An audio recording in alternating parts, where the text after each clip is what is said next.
আমি ডানা কাটা পরে, আমি ডানা কাটা পরে। বাংলাদেশের চলচ্চিত্র ইতিহাসে একটি নাম বারবার ফিরে আসে, খুলনা। এই অঞ্চলের মাটি যেন জন্ম দিয়েছে একের পর এক রূপালী পর্দার জাদুকরী মুখ।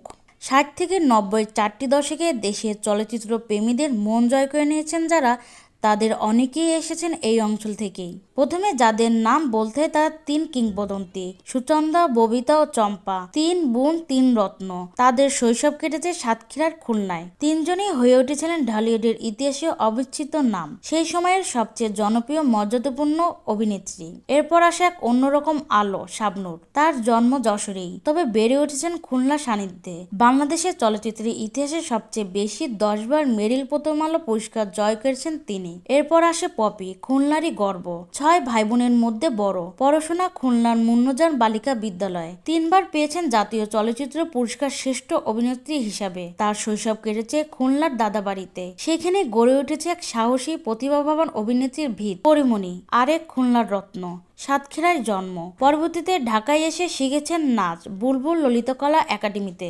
2015 সালে ভালোবাসার সীমাহীন দিয়ে বড় পর্দায় অভিষেক। আজ তিনি দেশের অন্যতম জনপ্রিয় অভিনেত্রী। খুলনার আঁচল, যিনি শিশু বয়সেই শাবনূরের মধুমিলন দেখে অনুপ্রাণিত হয়ে স্বপ্ন দেখেন অভিনেত্রী হওয়ার। পড়াশোনা খুলনা পাইনিয়ার গার্লস স্কুলে। আজ তিনি নিজেও একজন পরিচিত মুখ চলচ্চিত্রের। পূজা চেরি, খুলনা গাজীহাটের মেয়ে, শিশু শিল্পী হিসেবে যাত্রা শুরু। পরে 2018 সালে নূরজাহান দিয়ে প্রধান চরিত্রে আত্মপ্রকাশ। প্রতিশ্রুতিশীল এক মুখ হিসেবে জায়গা করেছেন দর্শকের মনে। সাতক্ষীরার মেয়ে মৌসুমী হামিদ মাধ্যমিক শেষ করে খুলনায় আসেন, পড়েন আজম খান সরকারি কমার্স কলেজে। 2011 সালে লাখ চ্যানেলের সুপারস্টারের রানার্স আপ হয়েছিলেন। পরে টেলিভিশনের সাফল্যের সঙ্গে অভিনয় শুরু। এই সাফল্য শুধু একজন বা দুজনের গল্প নয়, খুলনা অঞ্চলের মাটিতে আছে এক শিল্প সেনধর্মী পরিবেশ। সঙ্গীত, নাট্যচর্চা, আবেগ, প্রকাশ সবকিছু যেন ছিল পারিবারিক ঐতিহ্য অংশ। এই সংস্কৃতি, এই আলো, এই পরিবেশই গড়ে তুলেছে এমন সব অনন্য অভিনেত্রী যারা আজও দেশের গর্ব।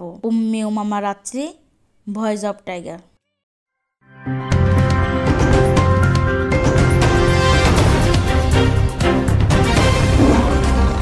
Voice of Tiger.